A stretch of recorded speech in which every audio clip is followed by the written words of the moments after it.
Les condicions laborals de les dones han estat des de fa temps al punt de mira de moltes reivindicacions en drets laborals. Durant molts anys, les dones han tingut un salari inferior que els homes, fins i tot quan feien la mateixa feina.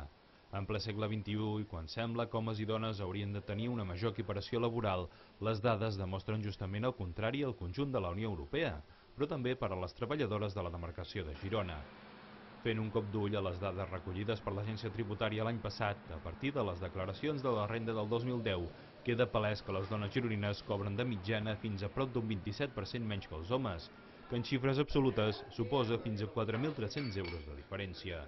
Tot i que això sí, les condicions en aquest cas són millors si les comparem amb el conjunt de l'Estat o de Catalunya, on la diferència ronda el 33%. Si bé no hi ha dubte que les condicions haurien d'haver millorat amb el temps, la gran diferència salarial entre treballadors i treballadores es deuria, prenent com a referència un informe de comissions obreres, a l'estabilitat ocupacional, molt més present en els homes que en les dones, i que va lligat també a un major creixement de la carrera professional. I també a una major presència en feines a temps parcial, que moltes vegades estan relacionades a les obligacions familiars.